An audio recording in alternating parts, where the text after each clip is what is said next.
कि जरूरतें ज्यादा जरूरी हैं भाई? बोलो, मकसद जरूरी है कि जरूरतें?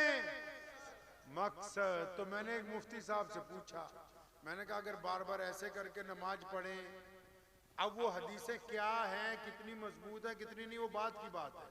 तो मैं कहा ऐसे बार बार करके नमाज होगी कि नहीं?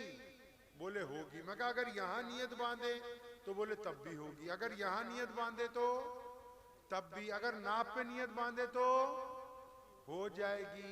अब जिस जरूरत को थोड़ा आगे पीछे करके मसला चल रहा है, उस पे तो जंग जारी है, लड़ाई जारी है, एक दूसरे की बदतमीजी के साथ मारने मराने पर उतरे हुए हैं। और मोहम्मद रसूलुल्लाह के दीन का जो मकसद है, मकसद दीन का जो है, वो पता ही नहीं है कि नबी अलैहिस्सलाम क्या चाहते हैं। सुनो, प्यारे नबी अलैहिस्सलाम ने दीन का मकसद बयान किया। अगर कोई हिंदू भाई, सिख भाई, ईसाई भाई, दलित भाई जो हमारे हम वतन साथी हैं, अगर वो आपसे पूछे कि मुझे 2 शब्दों में इस्लाम समझाओ, 2 लफ्जों में इस्लाम समझाओ, इतने लोग बैठे हो, मौलवी भी आप भी, अब बताओ क्या 2 शब्दों में आप इस्लाम समझा सकते हो? समझा सकते हैं आप 2 शब्दों में इस्लाम? नहीं समझा सकते। क्यों?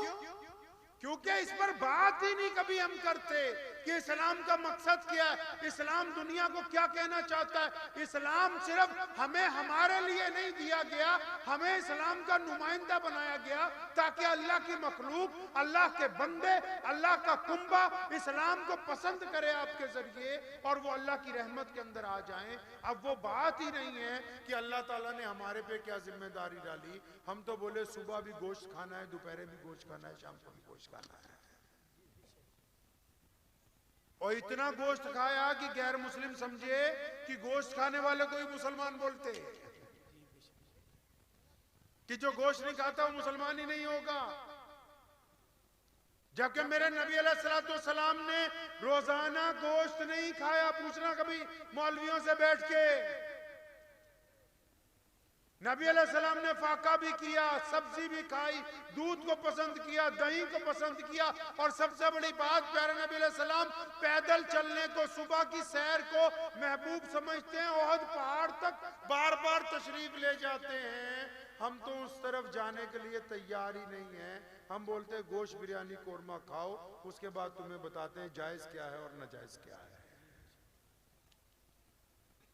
2 बातें नबी अलैहिस्सलाम ने कायनात को कही, देसी जुबान में समझिए। पहले नबी अलैहिस्सलाम ने क्या समझाना चाहा दुनिया को?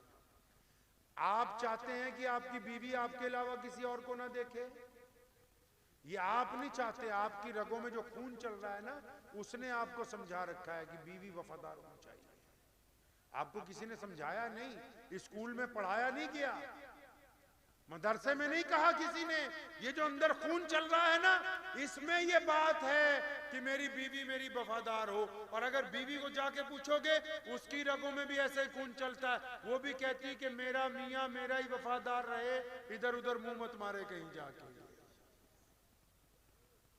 अगर किसी बाप को पूछोगे, बाप को, वो कहता है कि मेरा बेटा मेरा वफादार रहना चाहिए, कि मेरी पड़ोसी की बातों में ना आ जाए। अगर आप किसी मालिक को पूछोगे तो वो बोलता है कि मेरा नौकर मेरा वफादार रहना चाहिए, पड़ोसी के कहने पे कोई काम ना करे। फिर मेरे नबी ने कहा कि मैं दीने फितरत लेके आया हूं। क्या लेके आया भाई? दीने फितरत, यानी जो आदतें हैं वही वाला दीन लाया हूं, वही दीन लाया हूं जो हमारी आदत अल्लाह ने बनाई।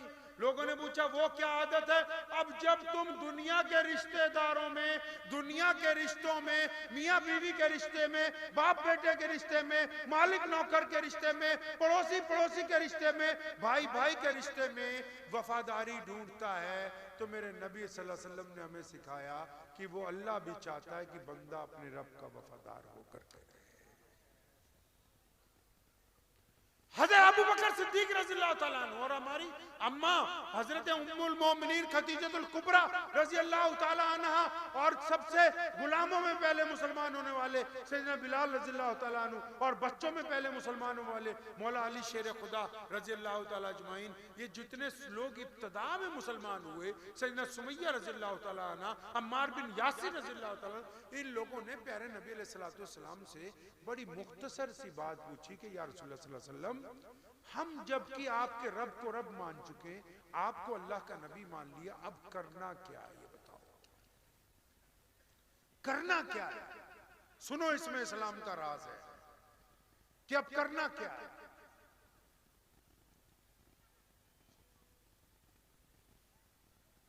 तो नबी अलैहिस्सलाम ने क्या फरमाया कि जिस बंदे ने, जिस मर्द औरत ने अपने रब और रसूल पर ईमान ले आया, एक अल्लाह को और मोहम्मद रसूलुल्लाह को मानता है, फरमाया जिसने अल्लाह और उसके रसूल को मान लिया, अब उस पर लाजिम है कि वो दुनिया के तमाम इंसानों को बराबरी का दर्जा देगा।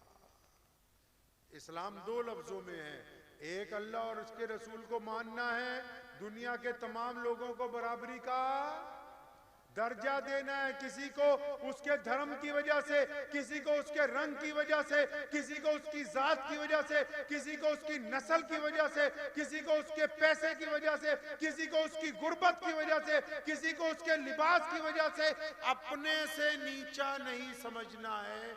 अल्लाह के नबी ने फरमाया सल्लल्लाहु अलैहि वसल्लम ने कि किसी माँ ने कोई ऐसा बच्चा पैदा नहीं किया जो गुलाम पैदा हुआ हो, हमने सबको बराबरी अता फरमा दी है। ये वजह है कि पूरी दुनिया में इस्लाम सबसे बड़ा मजहब बन के आया है साहब।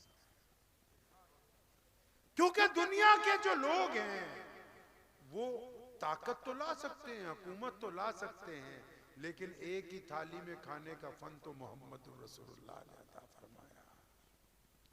एक ही सफ में, आप कभी मस्जिद में जाएं, आप मस्जिद को ध्यान से देखते नहीं है, नहीं नहीं नहीं, आप भूल गए कि मस्जिद बनाई क्यों थी। आपने सोचा नमाज के लिए, नहीं नहीं नहीं नहीं, नमाज के लिए मस्जिद थोड़ी बनाई है। आप तो भूल गए कि मस्जिद क्यों बनाई थी, याद ही नहीं है आपको। प्यारे नबी अलैहिस्सलातु वस्सलाम ने मस्जिद बनाई, नमाज तो गार में भी पढ़ते रहे, नमाज तो दारे अरकम में भी पढ़ते रहे, अरकम साहबी के घर के अंदर। नमाज तो सफर में भी पढ़ सकते हैं। आपसे अगर पूछूं मैं मस्जिद क्यों बनाई, बता सकते हैं आप बता सकते हो? नहीं बता सकते।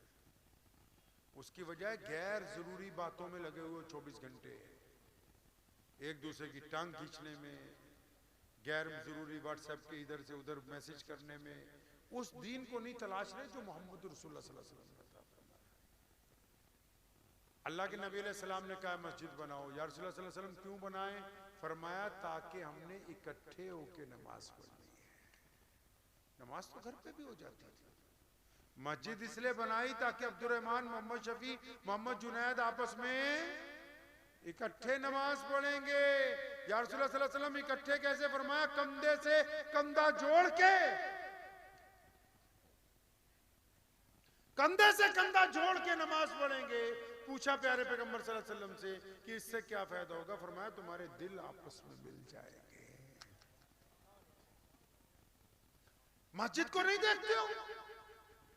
जब मुअज्जिन कहता है अल्लाहू अकबर, अल्लाहू अकबर, तकबीर कहता है, इमाम आके खड़ा हो जाता है आगे। अब जुमे का वक्त हो या बिना जुमे के, अब जब इमाम नियत बांध लेता है, पीछे एक केला बेचने वाला, पीछे एक मजदूर, पीछे एक पल्लेदार, पीछे एक दुकानदार, पीछे एक चौधरी साहब, एक ही सफ में खड़े हो जाते हैं। और जैसे जैसे सफ़ें बनती चली जाती हैं, फिर अगर कोई शेखुल हदीस, फिर अगर कोई मुसलमानों का वजीर, फिर अगर कोई मुसलमानों का बड़ा अफसर बाद में आता है, तो कहाँ नमाज पढ़ता है? जहाँ मुसलमानों ने अपनी जूतियाँ उतारी हैं वहाँ नियत बांधता है, क्योंकि ये मोहम्मद रसूलुल्लाह का दीन है। ये मस्जिद की असल खूबसूरती है। अल्लामा इकबाल ने कहा ना कि आ गया ऐन लड़ाई में अगर वक्त नमाज, किबला रू हो के जमी बोस हुई कौमे हिजाज, एक ही सफ में खड़े हो गए महमूद और अयाज। ना कोई बंदा रहा ना कोई बंदा नवाज, बंदा ए साहिबो मोहताजो गनी एक हुए, तेरी सरकार में पहुंचे तो सभी एक हुए। सुभान अल्लाह। महमूद बादशाह है, अयाज उसको जूतियां पहनाता है, नौकर है। लेकिन जब नमाज होती है तो अयाज जल्दी पहुंचता है, बादशाह चंद कदम पीछे, तो दोनों एक ही सफ में खड़े होते हैं। ये मोहम्मदुर रसूलुल्लाह के दीन में ये खूबसूरती है। इस दीन ने पूरी दुनिया को जब ये पैगाम दिया ना, जब मेरे नबी अलैहिस्सलाम ने ये दुखती हुई रग पकड़ ली दुनिया की, दुखती हुई रग पकड़ ली रसूलुल्लाह सल्लल्लाहु अलैहि वसल्लम ने। दुखती हुई रग क्या थी कि लोग ये कहते थे कि दुनिया का सबसे बड़ा कब मसला रोटी कपड़ा और मकान है।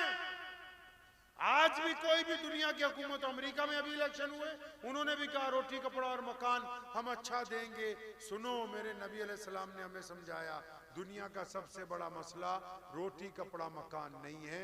दुनिया का सबसे बड़ा मसला इज्जत नफ्स है, दूसरे की सेल्फ रिस्पेक्ट है। अगर आप उसको इज्जत नहीं दे सकते तो फिर कुछ भी नहीं दे सकते। ये मेरे नबी अलैहिस्सलाम ने हम सबको इज्जत ही तो बांटी है। हम तो अलग अलग रंग और नस्ल जुबानों के लोग थे और भटके हुए थे और बहुत पसमानदा जिंदगी गुजार रहे थे। मेरे नबी अलैहिस्सलाम आए, बिलाल को उठा के, काले बिलाल को, हबशी बिलाल को, जिनका रंग काला है, कपड़े फटे हुए हैं, जो काली माँ के बेटे हैं, जिनको लोग छेड़ते हैं मक्के में, बैतुल्लाह में दाखिल नहीं होने देते, उनको उठा के बैतुल्लाह की छत पर चढ़ा के कह दिया कि ये मुअज्जिन रसूल है, ये मोहम्मद रसूलुल्लाह ने तो इनकलाब बर्पा किया है। ये कायनात में इस्लाम सबसे बड़ा दीन बना इसलिए कि इस्लाम ने अपने अकीदे में आज तक तब्दीली नहीं होने दी। एक रब और रसूल का कहना मानने वालों ने हमेशा नफरत को खत्म किया, हमेशा छुआछूत का खात्मा किया, हमेशा बराबरी की बात की, हमेशा बड़े और छोटे का एहतराम किया, हमेशा गोरे और काले को बराबरी की बात की। अब मुसलमानों, सच्ची सच्ची दिल पे हाथ रख के अपने बताओ, क्या हम वैसे मुसलमान हैं जैसे मोहम्मद रसूलुल्लाह सल्लल्लाहु अलैहि वसल्लम चाहते हैं? क्या हमारे में भी ये बीमारी आ गई कि मैं शेख हूं, मैं पठान हूं, मैं अंसारी हूं, मैं फलां हूं?